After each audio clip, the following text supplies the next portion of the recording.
for a second and bring everybody up to speed on a fleet update. Now, just by way of background, the main reason I had the idea for this video is because today, this afternoon, in fact, I took a deposit to sell the Acura TL Type S 2007. Now, most of you are going to be totally scratching your heads about this. I've only had this car for about 5 months. If you remember back in April when I picked it up, it was kind of an impulse buy at the first place. I had just recently sold my 2021 TLX Type S, so in a sense I kind of had car money burning a hole in my pocket, and any collector knows that's the most dangerous thing to keep you from making a purchase. So within, I think, about a month's time, I had already picked up this TL as well as the yellow 2004 S2000 that's currently down at the Acura dealership. That one's not going anywhere for a while. So with that being said, let's kind of recap what's still around, what's left of fleet, and maybe what's on the horizon for the next year or so. Now, I don't want to give away too many details because those of you who follow my Instagram know that I publish this every year on December 31st. I summarize what's been going on in my collection with acquisitions and sales and mileage cost summary. So here's a sneak preview. You can freeze frame it if you want. There's really nothing proprietary here, but it will give you a glimpse into what's been going on. So let's talk a little bit about the cars that have left the collection in 2022. The 1990 Legend LS Coupe 5-speed went to a collector in Denver. Super cool guy with a very awesome fleet of all white golden era Hondas. Just recently, the 89 Integra drove 1,900 miles, hi Eric, all the way to Lexington, Kentucky to an Acura collector there who already has a CL and an RL, so that car couldn't have gone to a better home. The 88 Legend LS, thank you to Matt, was, a long story short, a car that was given to me by a devout follower and subscriber, and I put it through a light restoration, and that car is also departing next Tuesday, headed to a collector, hey Brian, in Tennessee. So Brian is going to be an awesome home for that. He had been searching specifically for that combination and will be the perfect person to take it over. The 82 Prelude was never a car that I specifically sought after, although my mechanic, who you see pictured here, kind of wanted me to have it for the sake of finding it a home. So I basically took it on as an adoption or a foster care of sorts until I could find someone who wanted to buy it, and so I auctioned that car and it went to a great guy in Dallas area. Hi David. Obviously this car was fairly short-lived. I put about 10,000 miles on my TLX before selling it. A lot of reasons kind of were in the works there in terms of the rationale. I talked about that in another video, but it was kind of liberating to just free myself from, you know, a car that was 60,000 bucks more or less. I just was kind of reprioritizing at the time and kind of envisioning where I wanted the collection to go over the next couple years, and decided this wasn't a long-term fit for me. So that went to a new home as well. And last but not least, the 2007 TL, and keep in mind that was my second third-gen TL. The other one was a Kinetic Blue that I had in 2017. This car is also staying local. On Friday it's going to a super cool guy who, in his prior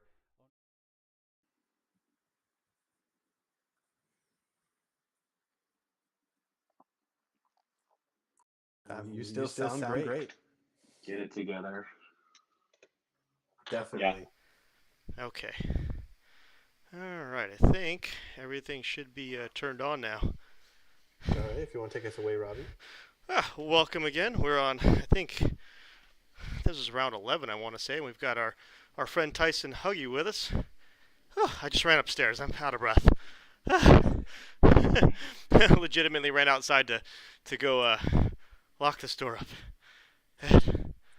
No worries. Well, Tyson is Take a breather. Acura ambassador. He actually, your first thing of being an Acura ambassador was your legend, correct? Yeah, that was over a decade ago now. I mean, I'd always been sort of a brand fanboy back to the late 90s when I was in high school, but that sort of, and we can get into that shortly, but that's what kind of put me on the map, you know, as a real Acura freak. What caught people's So eyes? yeah, Speaking of which caught 'cause, people's eyes, so the thing about, you know, you talking about you've been a brand fan, you have a collection, and so what drew you to start this collection of yours? Because I know it's not like a yeah, normal collection where some people like are like, I like Acuras. Like you went with pretty much a year yeah. or I a mean, generation.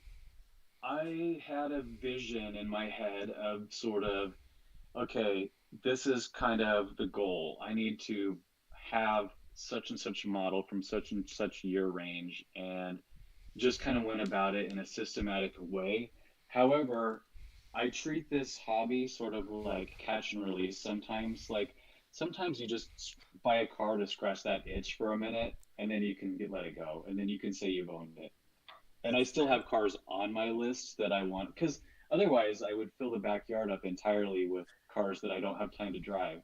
So, no, but to your question about the collection, I don't think I really set into this thinking someday I want a garage full of 90s cars, Acuras. It just kind of evolved that way. Okay. Um, I had I can think back to like I was a car collector even in high school. I'll never forget my dad getting so peeved at me because I brought this POS. I had this 80. My first car was not a Honda. Shocker. It was an '86 Chevy Celebrity. You Ooh, guys remember Oh, the Celebrity? fancy. Straight. It was straight up box with a vinyl roof and wire hubcaps. Anyway, I found this parts car that my friend was giving away, and I took it to the house. I was probably 16, and my dad took one look. He's like, "Get that thing off my property." yeah. So, but I've always been sort of a car hoarder, you know. Then after that, I found this $300 Prelude in Vegas and went and got it, and just I've always kind of juggled multiple projects, Back when you could get a and $300 car and drive it home. yeah, I know. I think I even talked him down from like 800. But Oh, that's yeah, skill so right there.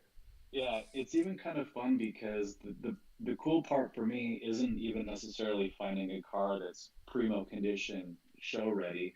I like a car that's a bit of a challenge. You know, throw me a curveball, let it break down on me on the way home once or twice. Let's do some paint and body work because that's to me that's the rewarding part of the hobby is actually building something that you can have your own Yeah, flavor Well, injected making into it it. yours, yeah. I So mean, yeah, I fully exactly. understand that.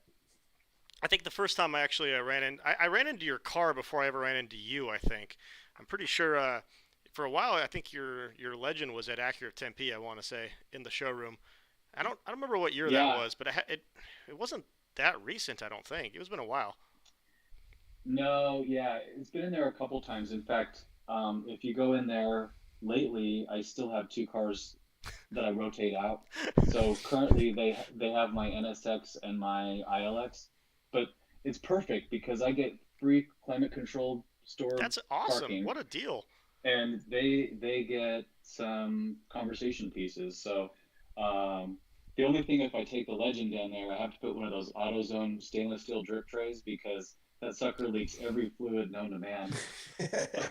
Well, Was that car actually was that Legend actually repainted by the factory or Uh, something along those lines? I think that's vaguely it's what I been remember. painted It's and been painted. yeah, it has had a lot of paint work. It's multiple colors of desert mist metallic. But the backstory there was I actually hit two deer with that car in Oh, 2007. So the whole front clip was resprayed at that time. And then since then, I've done bits and pieces elsewhere. But State Farm technically wanted to total the car, I'm and sure. it had what 399,000 miles or something. I was like, this car's not done yet. So I put up a little money out of my own pocket to keep it going, and then still on the road. It's got 584 now, but that's awesome. So, with stuff like yeah, that, do you that have to one, overinsure them then? And yeah. I mean, I started revamping my insurance strategy because I don't think it makes sense for me to have like full coverage on the nine cars I currently have. I sure. only drive each one 1,000 miles a year, or 2,000 miles. So I put everything lately on a Haggerty policy, which is actually pretty slick because Okay. it's no more than like I was paying for my Geico, and they actually do agreed value for your premium. So like, Kelly Blue Book on a '94 Legends, $1,500. But if I total it, I sure as heck want more than $1,500. Right. So Yeah. you can basically negotiate with Haggerty on what, and whether it involves sending them comparable cars that have recently sold or whatever. But Right. I think that one I have like insured for $10K right now. So that makes sense. I mean, because just like Right. just like the NSXs for a while, the value to any insurance company versus replacement value started getting really skewed. Probably in like 2010, 2012, it started getting really weird. The NSX would be 19 grand total. Like, I can't buy another one for 19. I can't even get close to another one for 19. Yeah. They're all 30 now. They're all 30. And then now obviously it's even crazier. And I was going to comment because I don't know, when did you get into the NSX community, Robbie? You predated me a little bit, right? I got my first one in 2009, so probably not by much, if at all. Okay. My first one is just a little 09. bit then.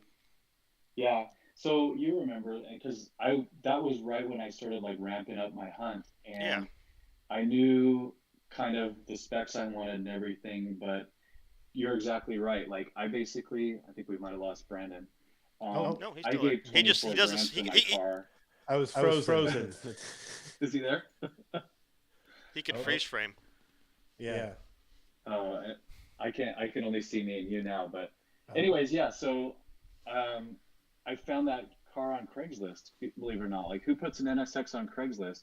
It had the crappiest little grainy pictures, a 2-line ad. It looked like a total scam.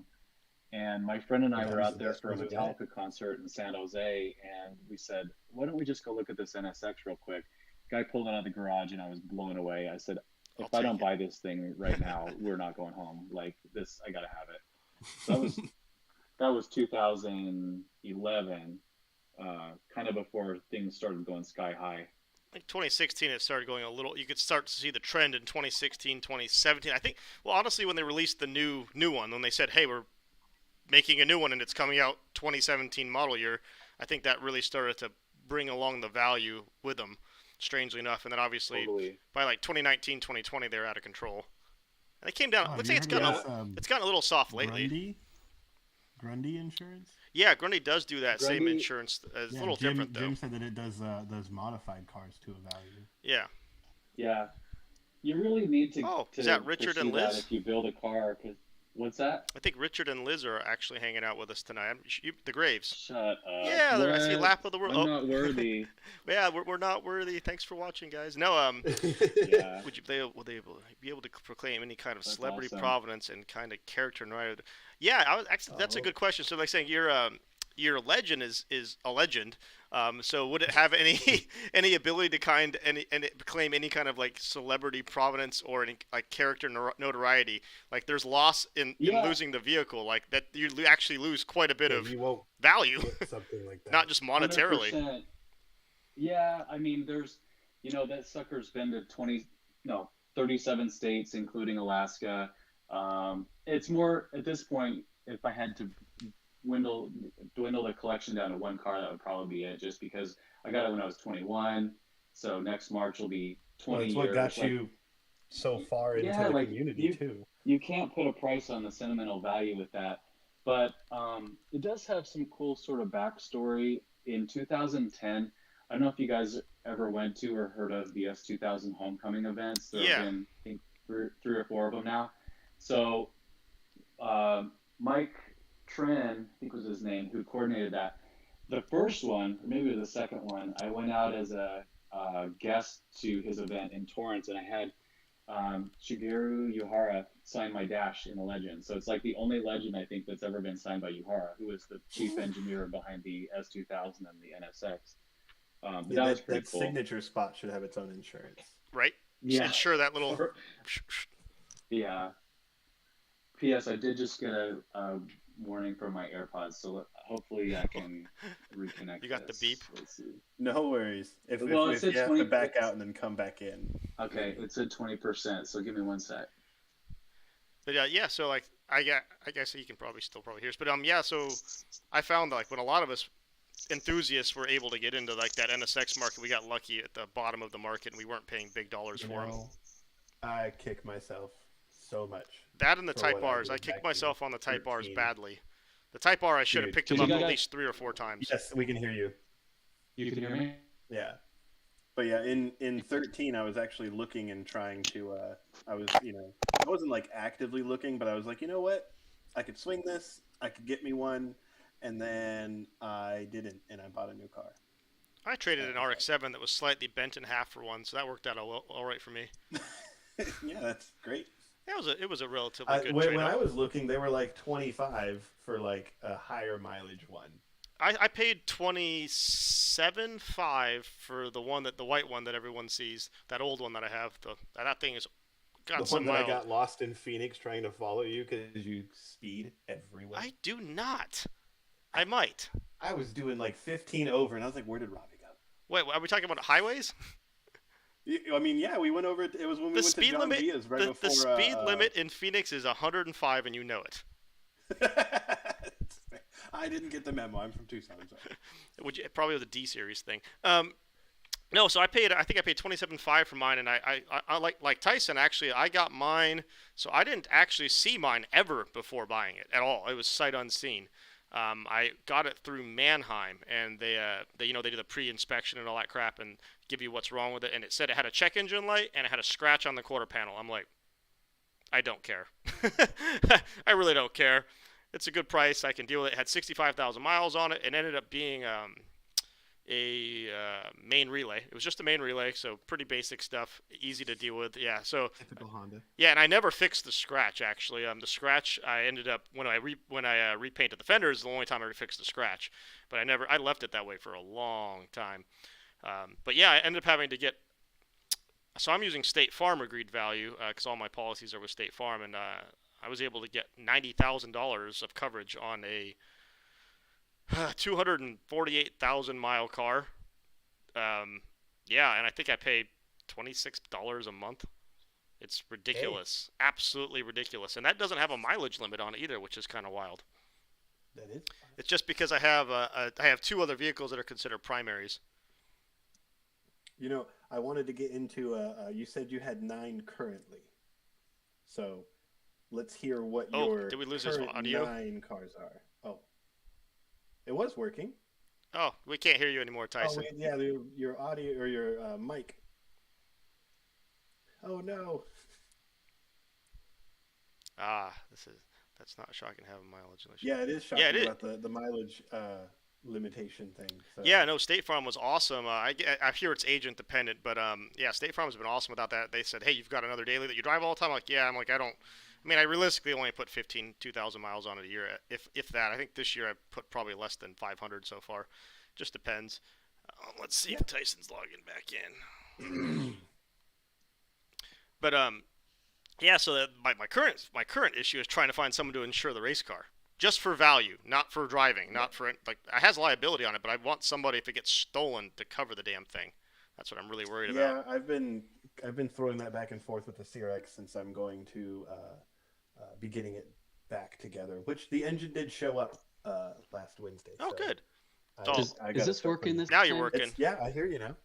Okay, it's because when the AirPods went disconnected and reconnected with this thing, it didn't think I needed to authorize it. So hopefully Fair. we're good. Sorry, guys. I will try to get his video back. I don't think his video came back, but that's okay. I see his video, but he's not on the stream, I don't think. Okay. But I'll fix that. You keep going. I can hear his audio, so that's all that Okay. matters. Yeah. Let's Tech see. stuff. Yeah. Well, anyway, Brandon, you were going into the 9 list, and that's actually down. I'm feeling pretty proud of myself because I was out of control most of the summer. Like for example, my mechanic in Tempe, I use a shop called Honda Man, and Tate's his name. He had this 82 Prelude with a carbureted, teeny little 4-cylinder, 5-speed manual. I basically, he contacted me and says, I've had this car sitting here for several years. I don't drive it. I think you could help me find the best home for this car. So I went and had bought this Prelude that I definitely didn't need. Put some Tyson touch on it, cleaned it up a little bit, and then I sold it to a collector in Texas. But yeah, so I guess kind of in order from maybe oldest to newest or newest to oldest. My daily for a while was actually that Tiger Eye TLX that I think you saw. We talked about that color earlier. I ended up letting that car go. It was a phenomenal daily driver. I mean, 355 horsepower, 10-speed automatic, just wicked fast car. But I just couldn't justify. I had, this huge, like, showpiece in my driveway. I didn't even have room for it in the garage, and just seeing like this depreciate. So I put 10,000 miles on it. Basically, ended up being able to pretty much walk away for a really good sum of money, just to kind of get back into my ILX, which I've now had that for 10 years. It's a 2013, the first year for the ILX with a manual. That's my you got like one of the small daily percentages with that one, right? There were only.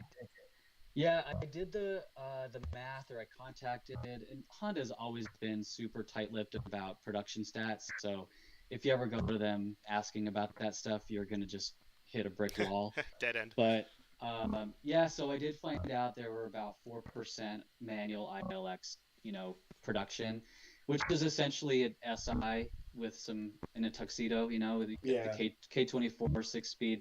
With no limited slip was the only thing we were missing. But that's been a rock solid car. I mean, that's also got 240K on it. So then I have three Legends right now. The high mileage coupe with 584, a matching sedan 6-speed, and then one I'm actually restoring right now. It's at the paint shop that I'm really excited to get done. Wow. And then the 92 NSX. I bought a 04 S2000 this year. It's my first time in that community, and I'm loving it. That thing it's a riot. They are an interesting vehicle for sure. Yeah. It's just nothing feels wrong. Yeah, I mean, it depends on who you talk to. I was looking at a photo caption from Jason Camisa the other day, because he borrowed my friend Connor's S2K over in Boston. And Jason actually didn't have a lot of good stuff to say about it, and probably for good reason. But it kind of opened my eyes to the fact that, not everybody is thrilled with the car for the same reasons. And oh, we lost him again. We might have lost him. Oh, he's back. Oh, that was weird. That was weird. Oh, we can't hear him now. Oh, man, his audio. It's okay. That's always what we risk with what we're doing here, where we can just have random people show up all the time through video chats. But, yeah, it's always fun. Yeah. So I actually tried to throw the chat up on the top left there. We'll see if it actually works. While you guys are chatting, I'm kind of exploring other features of this software. No worries. Always no learning. Worries. We'll trying to make it more intuitive, more. Yeah. We'll see if it actually works though. Yeah, I see the chat is ready to display messages. That's cool. Man, killing me. Is he back again? Hey, it's because we were so ready before 6. Right. We're paying for it now. Do we have a picture of you, Tiger Eye? Jim said Tiger Eye Pearl with a question mark. Yes. I can try to find one while we're messing around here. Let me get Tyson back again. Yeah, it would have been in the photo gallery I gave you guys with the key handoffs. But anyways, so I'll find it. I didn't get very far through the list. Love my S2000. It's only got 60,000 miles. It seriously fell into my lap. 59,000 mile Rio yellow with the optional hardtop. The stand for it. Is it a black one or is it color match? The cover or the top is also color match. Yeah. Ooh. So, super cool car.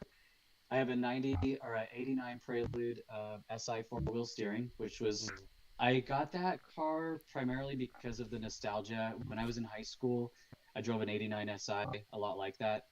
So it was kind of one of those, sentimental triggers.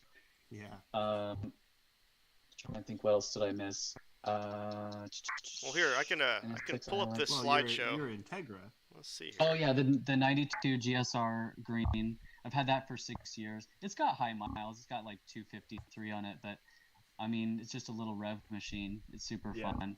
with the B17s. B17 numbers matching, as they say. So it does burn a little bit of oil, and the AC system. So for about a year, I loaned my brother my ILX, and so I was attempting to daily drive a 30-year-old Integra. Everything broke that year. Yeah. Like air conditioning, $800 worth. I had, what else did I go through? I was like, this is. Falls into the thing like me and Fred, we having our DIY business. We have a lot of people come in and they talk about stuff and they ask us, and I've had people like, oh, I'm looking at this early 2000s car. It has 40,000 miles. What do you think? And I was like, probably most things are going to start leaking as soon as you start driving. So if you guys are watching the YouTube channel, Brandon and Tyson, I'm not sure if you have it up on your monitor to look, but I've got your going through. Yeah, right? I've got your slideshow of all your crazy cool cars that you've handed off over the years, Tyson. Baby. You got about I'll 20 pull it up seconds. You got about 20 seconds per slide to tell us what you see there. Okay, hold on. Let me. Yeah, pull it jump up on. It'll my just loop sidebar anyways. here. Okay. Oh shoot. 86 Legend 5-speed. Got that for $300. It's my brother's first car. It was missing second gear, so you had to skip first to third. That's awesome. That's Such dope. a fun car. Was that a white Vigor? This is a Legend, It's a Legend, GS yeah. 6-speed manual. This lady named Lorraine owned it. That was her son Simon, and she was the sweetest gal. And like, it broke my heart when I sold it because the guy who I sold it to was in Houston, and that car got flooded like a year later. Oh man. Check out my baggy jeans right here. This is my when I first got the sedan to match. I'm gonna give you a the little coupe. more This time here. I'm gonna get that up to 30 2008. seconds. No, It's going too fast for you. Yeah, so I actually still have these two. These are my my pride and joy twins. But there's the car. So this is the day in 2011 in San Jose when I bought that. It went back.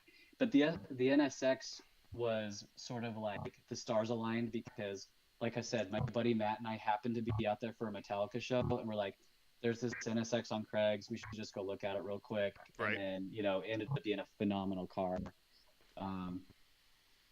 Let's see. Is this thing still going to cycle through a few more? It is. I thought I had a lot more queued up, but I'm trying to figure out why it's only doing a few of them. Alright, There was no crap worries. tons of them. I saw one where you had the Tiger Eye in the background, and I think it was it might have been the White Legend next to it. I could have sworn there was a lot more in that. Yeah, in that as we were talking directory. about with the S2000 though, There I we go. remember I remember talking to someone about transmissions, right? And I said that I hated most LS swaps because of the transmission they put behind it. Feels like you're shoving large rocks with a stick.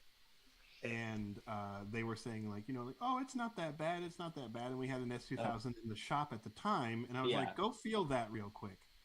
And they sat in and they felt it, and they were like, what's this? And I was like, stock. Yeah. That's what I'm used to feeling. That's a 6-speed. It'll handle a lot of power. It's not a box of rocks. Exactly. Oh, he found, so it is in the background of this picture, if it's the same picture you all are seeing. Yeah. The key handoff here was actually this guy giving me a parts car, the left Legend. That car was T-boned, and it still ran and drove. This one's we're getting to the good stuff. There's a $300 Prelude. Yes.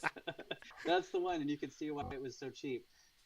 It looks pretty good for $300, honestly. It looks lived in. Yeah. Yeah, I mean, for the price and the fact that it got me 100 miles home, I was like, no brainer. 17-year-old was cloud 9. Let's see. So then, what was I going to say? Oh, I only missed one on the countdown clock. My other that I haven't talked about was an SLX, aka Isuzu Trooper rebadge. Right. I have one of those just to haul car tires and seats and whatever I need. The red one, right? Yeah. This one on here now is a 90 LS Legend coupe that I sold. Really cool 5-speed manual. Went to a collector in Denver. Those are such fun cars. I mean, it 2.7 liter V6, and it would just sail down the freeway at 260,000 miles like it, didn't beat an eye, bat an eye. Now I just see Robbie. Yeah. Sorry. This is a cool interface. Yeah. I love that we're just kind of learning as we go here. Oh yeah, that's the fun That's how about all it's this. been for the last, what, 11 episodes? Yeah, we just Episodes? kind of Yeah. figure it out as we go. Get it figured out. This one is a 93 L Coupe that I restored, put it back to stock. It was a super cool one-owner car from California. And it had only like 115,000 miles. So it was a great car. I mean, those things are solid. 3.2 V6, Type 2, 230 horsepower. Ooh, this next one. I mean- Ooh. Next? Oh, I'm okay. What's I'm next? curious. What's going on? We're waiting now. That's There's I know what it there's is. clearly a It's delay. killing I get me. to see it quick. Yeah. Oh. I love this thing. Oh, This is Paula Abdul. I want one so much. She's a 1989 LS. So you can see this was the 5-door. It was missing a piece of trim on the back.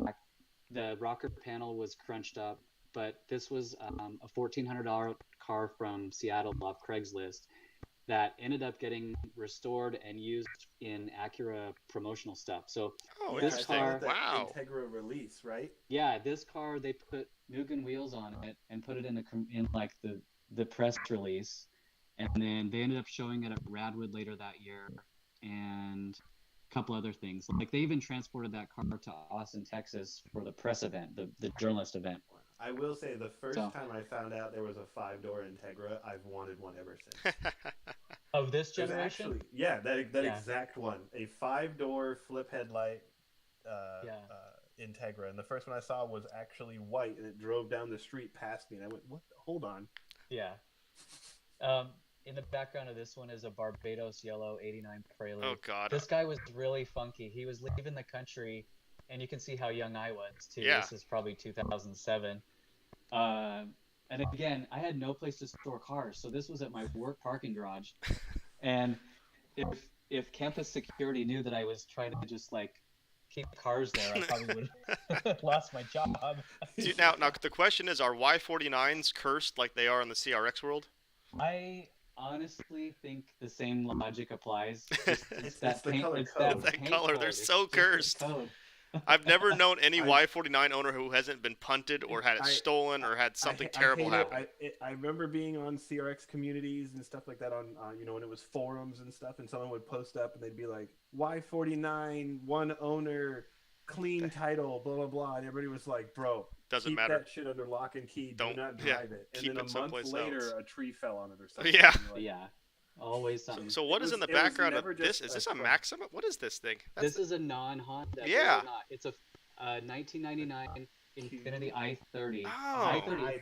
I-30s, But those are guess rare. what? This had a manual transmission. Really? I was dying that existed, So- but it was a stick. Those had the Yes. VG30 in it, right? It was a, 3-liter, whatever Yeah. that code was. Yeah. Nissan. Nissan things. All right, we'll keep moving. Yeah. We'll keep moving away from the. We'll get back to the Honda Acura here. Here we go. Next one up. Nice wheels. Oh, nice. I can't see this one yet. Oh, yeah, Give it- we're a little behind. I'm still. I get waiting. I get to see everything early apparently. Oh, Oh those yeah, wheels. this was another freebie.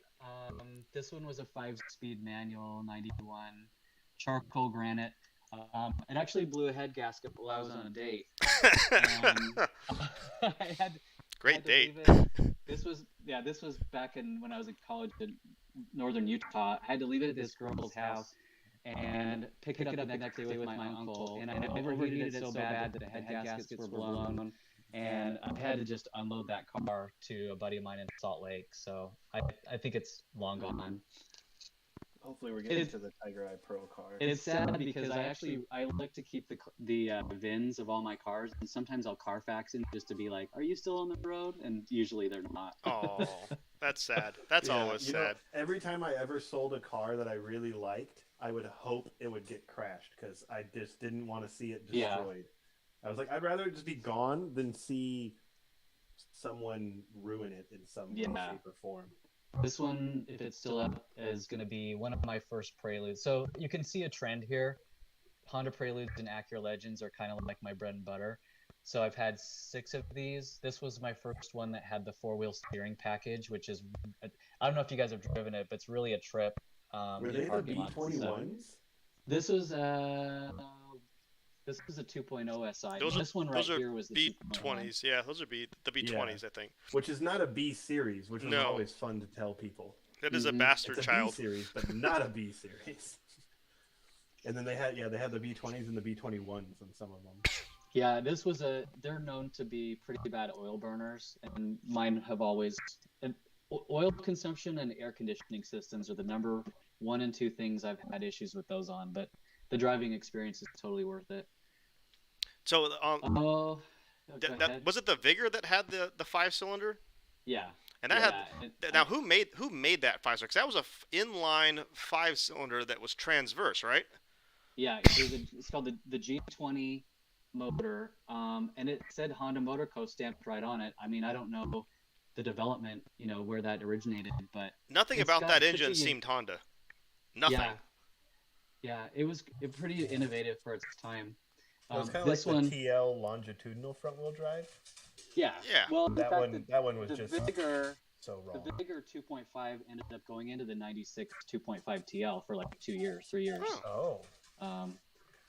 This is my 95 Legend LS that's at the paint booth right now. She's the original owner. She gave me the car for free, and I'm restoring it. That's awesome. And when it's done, I'm going to go pick her up for lunch. Hell yeah.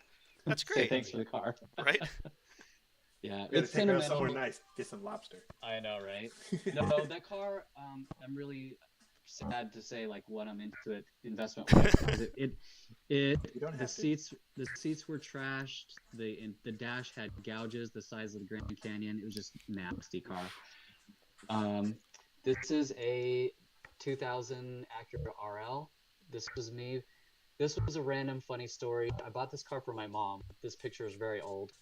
The wire transfer didn't go through in time from my mom to his bank, so I had to stay the night at his house. And I was like 21, 22. There was no Uber. I wasn't going to go get a rental or a hotel. He ended up actually being a really cool guy, but like, how awkward is that? Like, I showed up to buy the car. I'm like, we didn't make the bank cut off. What are you going to do? Yeah. So anyway, that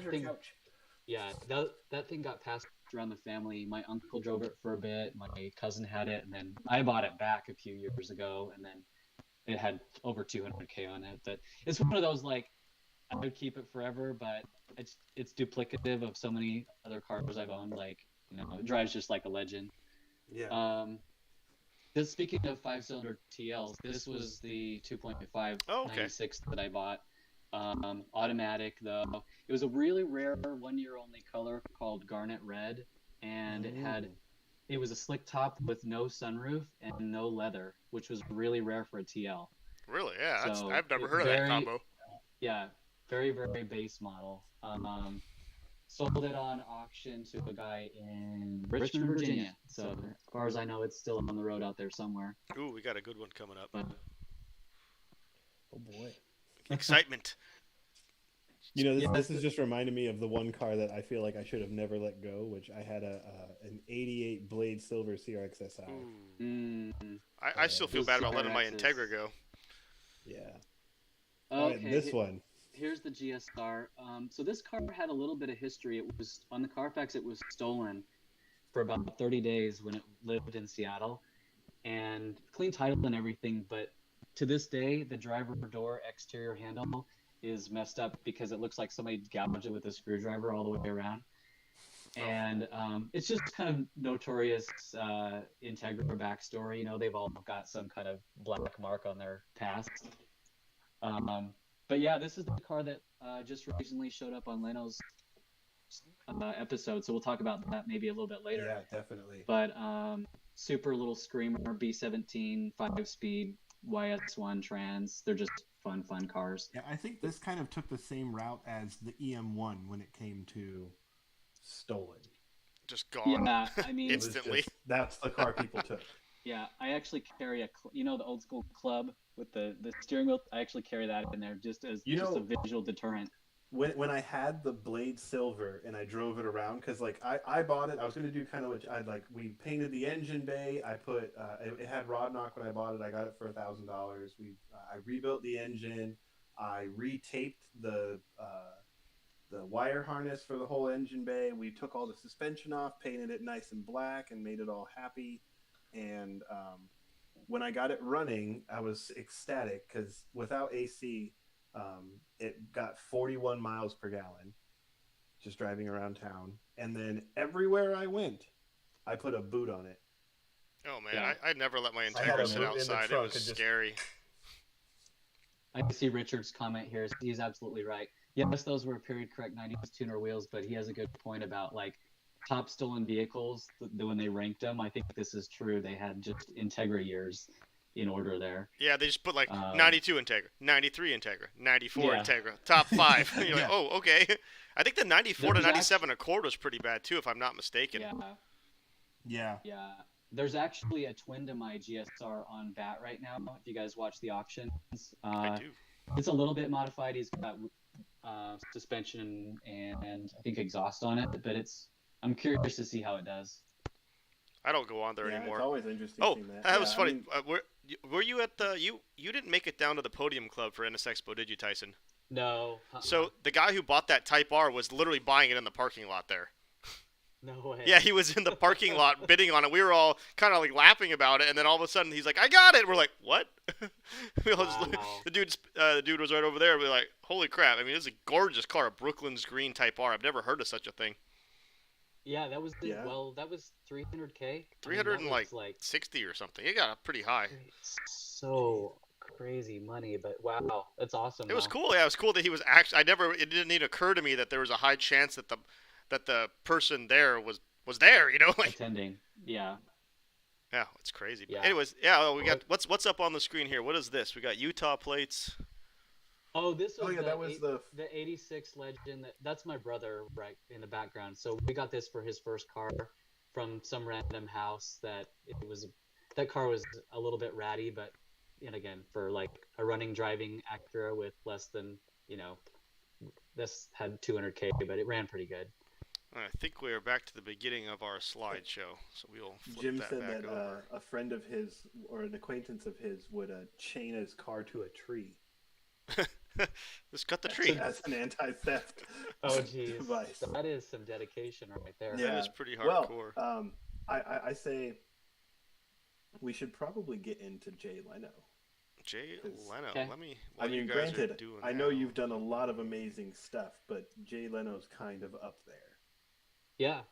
I mean, it was sort of surreal, I guess, is a good way to put it. So the long story short about that, and if anybody's tuning in that didn't watch it or has no clue what we're talking about, season 7, episode 6 of Jay Leno's Garage has about a 7-minute segment with me for an appraisal of that green GSR. So it really dates back probably to around like November, December last year. Yeah. The production team for CNBC said,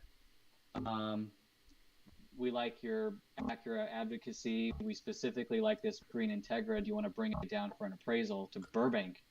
And I don't know how or where the conversation originated internally for them, but I did already know the appraiser, Donald, going into this because he's been to my house before through a mutual friend in Palm Springs. So long story short, I think it was a friend of a friend kind of conversation that somebody suggested me, and then the rest is history.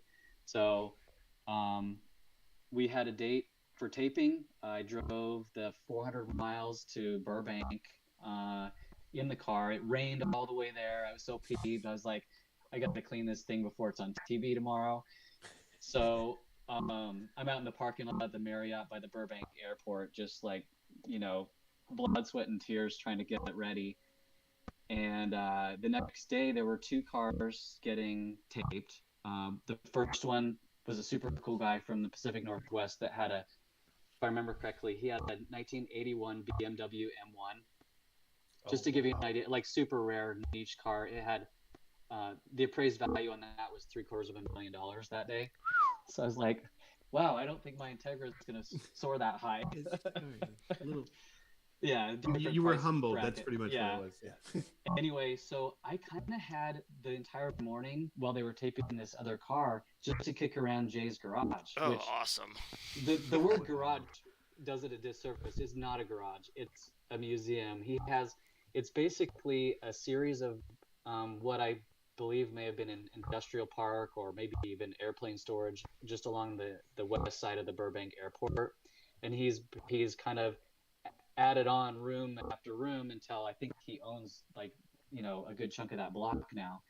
But 200 cars, at least that many bikes. He's got, and it's cool because Jay's collection is so organized. He'll have an entire room dedicated to a specific brand of motorcycles, and then another room dedicated to steam-powered cars, another room dedicated to memorabilia.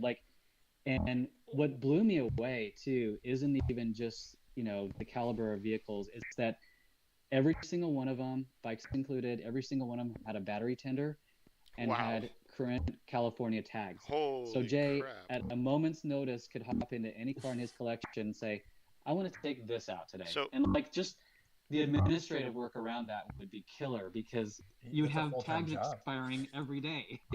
So there's one car that in his collection I understand he still has. I'm not sure if you were able to see it, which I don't think it has tags, and I don't even think it runs. What is it? If I'm not mistaken, doesn't he own one of those Chevy EV1s?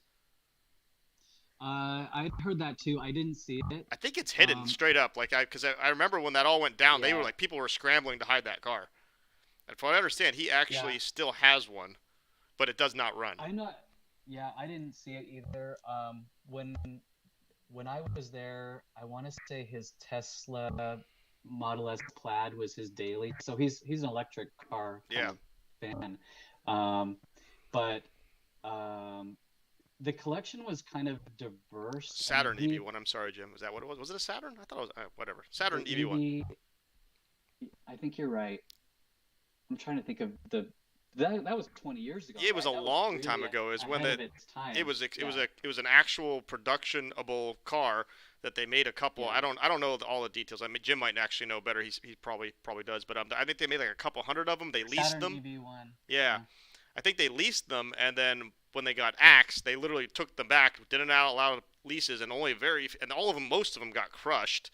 I think there's actually a series on Netflix about it, but it was quite the you don't want to use the word conspiracy. It's not a conspiracy. It was done publicly. It was quite the insanity of literally pushing electric vehicles back another 20 years. Yeah. Because a big company had taken up the ability to do it, Yeah, I don't know if you guys saw. I saw something saying that Jay was selling his Tesla, which was the first car he's ever wanted to sell. Huh. And it was because it was an electric car, because you never have to do anything to it, because you just drive it and that's it. It had no character. Ah, it didn't have a soul. Had no attachment to it. It was just a tool. So that's why people like Subarus. Because you will always have something to do. Yeah, Subarus have their own character because they're like a 2-year-old. That's right. Crying and screaming. I can see that too in our community. Perfect example. You guys probably know Vlad Kaporshin. He has an NSX Type S in Gotham. He was at Expo. Anyway, he had a Model S, for a couple years, loved it, and got rid of it for his TLX Type S because there's something about that whole visceral sound and feel and driving experience of an internal combustion car that cannot be duplicated, no matter how many speakers you have. And unless you're Dodge, where you have the speakers to make sounds and right. Yeah, Dodge can try. Yeah. So anyway, back to that day. So we tape the guy with the M1 finished his blurb. They go out. The way it's staged is there's a walk around inside the studio. Then Donald gives an appraised value. Then they have this drive route that they always take around Burbank. And because you're kind of stuck in this urban grid, there's not a lot of roads that you can just open up a car. So they actually have some agreements kind of off the radar with the police department Burbank that Jay's just allowed to use this as his personal track. But nice to so yeah. Yeah. So anyway, we kind of just framed it up as, tell me about the car, this and that, and then um, I got crammed in the back seat, and we took a spin around. The funny thing about all that was nothing against the BMW guy because his car was amazing, but it actually overheated on the drive. So then we were laughing because, here's this $750,000 Beamer that it's a showpiece in every regard that kind of broke down on Jay. And then I have this 250,000-mile Integra that he was redlining left and right because I told him to, and it got us back in one piece. And we're just like, and my car's worth $18,000.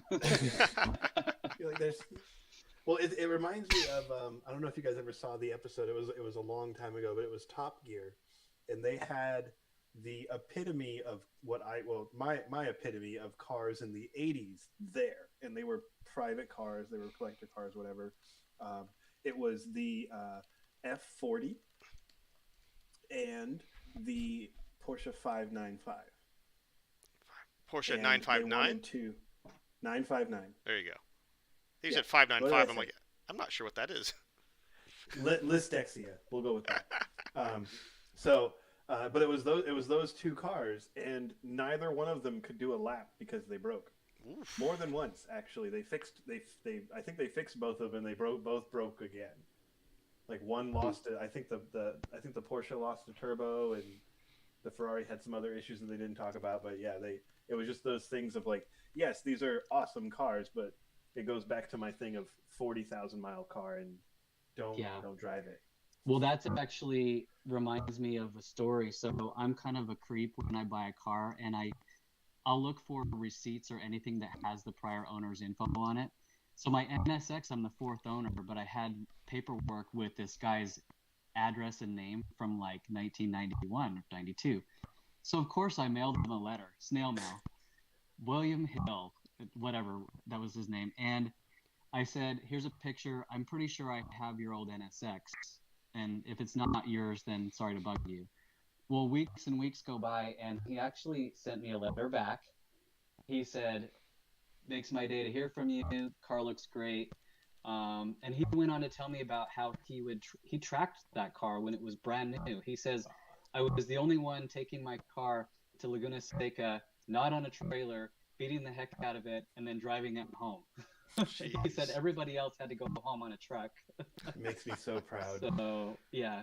But this has been probably 10 years ago since I last heard from him, so I should check back and see how he's doing. But, I mean, how would that have been, 30 years ago to buy the first NSX? Like, you'd have to have special means to pull that off. So one of my customers actually is an original owner. Really nice guy, a guy named John. And he's put some miles on it. It's definitely got low miles. It's like at 50,000 miles. It was never his daily driver, but he has driven it over the last 30 years. That figures, that's still a few thousand miles a year. But he's kept it completely original, and it's perfect. It's really strange to see. Like it has a couple rock chips, nothing major though, but it looks great. And like he brought it in because honestly, it was sitting so much that it started leaking. The rubber's finally starting, to give out. But and then when you finally turn it on, it can't hold anything. So it got to that point where it needed tunnel hoses and radiator hoses and rear main seal, front seal. The T-belt was starting to look like a gator back. It was getting to that point. So, but I guess where I was going with this is an entire 32 years of ownership now, because he got it, I think, late 90, I want to say, like really late 1990, he was able to take delivery.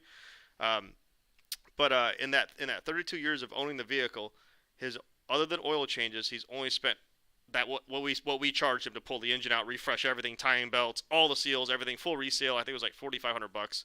But that's it. That's all he spent on the car, and that's awesome. And any car on a 30-year span to only spend $4,500, let alone it be a car that costs $90,000 brand new. Yeah. Like compare that to any of the Porsches or any of the Ferraris or any of that stuff of the day, and you're like, there's no way you put 50,000 miles on it though. It got to like that, What was that, Brandon? Yeah. My mom's 4Runner is close. Yeah. To what, a cost per mile analysis? Yeah. It's 250,000 miles now, and actually, I just did brakes on it for the second time. So the original brakes the last time I did it, and then the second time. And the first time I did it was at 80,000 miles, and now at 250 I did it again. I actually put performance friction pads on it because I knew I was going to tow with it. Right. But yeah, that thing. The only thing that's actually happened to it where it's like, oh, this is not a normal kind of maintenance thing was my sister and brother-in-law took it skiing, and I don't think they knew how to use four-wheel drive, so now I have to put a new diff in it. Oh no. Yeah, so the front diff was leaking, and I was like, let's change the axle seal because it's 250,000 miles, and pull the seal off, and there's just chunks, and I was like, let's. Jeez. Sorry. I think I'm like, at no. I'm at 248 now, I think, and I've just done a clutch and a window regulator is the major maintenance, and then obviously 2 timing belts. But not too bad. They seem like you see a lot of them still running. I tell people because they're like, oh, is this a bad car? Will this last long or whatever? And I was like, the only problem with any car is the owner. Yeah, it's up to you. Some require a lot more maintenance than others. Like I remember being at Jim Click Chrysler Jeep, and brand new 13-mile Chrysler 200 came in, and the transmission was bad. Jeez. So there are some cars There's some that crappy need ones a out lot there. more love. Do you do you other guys remember vehicles. when I think this had to be mid 2005 or so, around that roughly the early 2000s, when you could go buy a Civic for I don't know, 14 grand, and a Kia was 9. Do you guys remember that? And then those Kias would be terrible, just terrible cars. Oh, yeah, no. If it's a pre-2009 Kia Hyundai, don't buy it. Yeah. So I not only that, I do find obviously they've gotten much better in general, but I also find that when you sell a car for $8,000 or $9,000, the clientele you attract is not someone who necessarily is going to take care of it either. I found that that same person was the one who would not pay to fix anything. I mean, this brings up the same thing when I don't know what the money range would be right now, but 5 years ago when cars were when it was like a $17,000 or less brand new car, I would prefer those as throwaway cars. Yeah, exactly. You just drive it until the whoever wheels fall bought off. it wanted the cheapest thing, and then they would be like, "What do you mean I need struts? It's fine. Brakes? What do you mean that's Yeah. leaking? How much It's metal's fine." left? Yeah. Yeah. Yeah, exactly. And I actually had one customer when I was an advisor. I had one customer that came in, and he said every time he came in there, we told him that it was thousands of dollars to fix his car or whatever. And I looked at his history before I wrote any of the quote, which was like $4,000 to repair stuff. And in the history for 8 years, it was free oil change, free oil change, free oil change, free oil change. It was nothing else. And when he made a big scene yelling at me or whatever, and I was like, well, sir, have you fixed anything? And then he sat down calmly, and he's like, what's the worst of it? And I was like, really? Is that all we had to do was just tell you it doesn't fix itself? Yeah. You didn't get the fix itself special. That's unfortunate. Yeah. Jeez. But yeah, as we're getting to the end of this, though, there is one question that I think needs to be answered. And Bring it on. Tyson, what is your favorite car? Just one. There is no, I like these two or this one from this one. Is one car. Ultimate. Oh man. Put them on the spot. Pressure's on. I mean, granted, it could be a 5-door Integra. I'm okay with that too. But Yeah, no.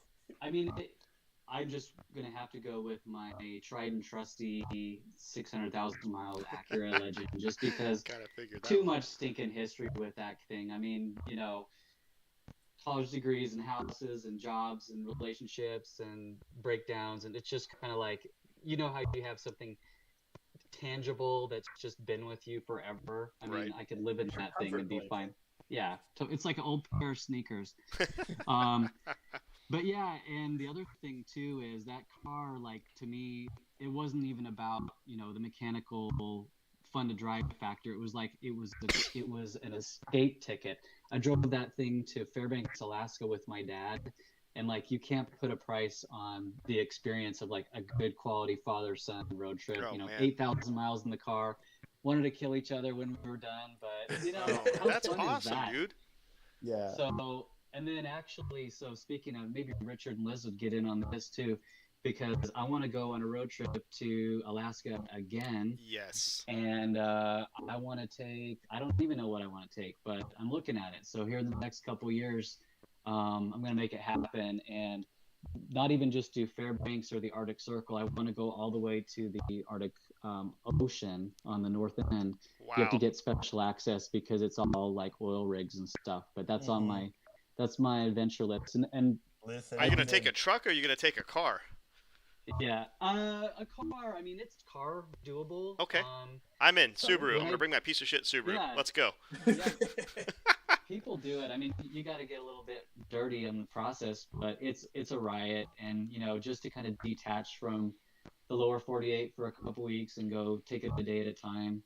And it'd be cool to vlog that too. I don't know what the connectivity is like up there these days, but to have an experience you could take like your viewers with for a while, because I'm like you, Brandon. I'm just starting to get into a good cadence with my YouTube and Robbie too, and I think it's fun to kind of feed off each other's energy. And I'll for sure be tuning into you guys now going forward as well. Yeah. But Yeah, We'd love to have you back on collaborations again are too, always as if you ever fun. want to check Yeah. in with us. We'd love to. We've actually got quite a list of folks who kind of come on fairly regularly. We kind of just invite them on whenever they have time and just again shoot the shift and enjoy stuff, and just catch up with Yeah. ourselves. And if you people make want it to down watch, great. Tucson, If you're not, it's welcome cool to either come. way, Yeah, I would love to do that. And so as far as like the way the shop operates, are you kind of getting involved helping people along the process, or they may more so just using the space? So we have a few things, right? So we'll still work on cars. We have a membership, which it comes with other perks, but the main thing of the membership is we're there to get you unstuck. So we have many members who they come in and we had one member, she would do her H3 and she was doing suspension and she was going after like engine lights. She was doing all this and stuff, and we found out that her exhaust manifold was cracked. We found out that also one or two of her exhaust studs were broken off before she even got to take it out. Wow. And because she was a member, I went over and drilled the stud and got it out for her, and then she was able to continue working. Where if you're not a member, you can come over and ask questions. And I'm like, well, here's the drill, here's this is what I would do, and then I go back to what I have to do. Right. And it's kind of the same thing when it comes to paint too. When you're a member, Fred will spend more time with you. When you're not a member, he's kind of like, here's the gun, here's the hose, this is the booth, make sure your car's clean, have a good time. But yeah, it's really fun. And I will say one of my favorite times having this shop is being, it's kind of like that movie moment where you see a customer doing something just wrong and you go, no, and Slow stop motion. that. Yeah, I've seen people put bolts on an impact and then touch the car with it, and I've stopped some. I haven't stopped all. And then A couple more there was a Uggaduggles will make it member- right. Oh my god, there was one member where I stopped him as he did it, and I went and got the tap and die set. I was like, let me just hold on. This is going to be a bad day. Yeah, actually, Robbie, I don't know if you've met him, but he went out to NASA this past Oh, yeah? weekend. What was his name? Fidel. He's an Fidel. older guy with a Mustang. Was it a newer Mustang? Yeah, it's a black newer Yep. Mustang. I think I uh, talked with him. I think he had an AIM Solo he was having problems with. Oh yeah. Yeah. He's got a bunch of little toys and whatnot. He's a Mustang fanatic. Yeah, but, super cool guy. He was in he, DE2, he I think, came on into the shop. Sunday. Yeah, Sounds about right. yeah. And he was there, and his one of his first times being a member, and he did that to his lug nut. Nice. I'll have to tell you Put what it we on did with to the my car gun. next time. We almost didn't make it this weekend. Oh no. Yeah, we'll save that I for remember next you time. say that you had a fun loading up at 3 a.m. Oh, I didn't have a running car with all the at parts 9 to it. o'clock at night on Friday. Oh, Yeah, it was a fun night. oh wow. Yeah, it was good stuff. Yeah, that sounds. We'll definitely There- have to cover yeah, that. we'll cover that week. next time. Um, But yeah, that again, sounds like Tyson, But yeah, I was thank you able so to much, man. And like I save- said, we'll if Oh, you're yeah. cool with it, we'll add you to the list of must calls and check in with you every couple months or so, and Absolutely. grab you on here and see Yeah. what's new on the world of Tyson. All Always right. a blast. That sounds like a plan, guys. I appreciate you having me. Awesome. And thank you everybody for Always a good watching. You time. guys are awesome. We appreciate you, and we will see you next week.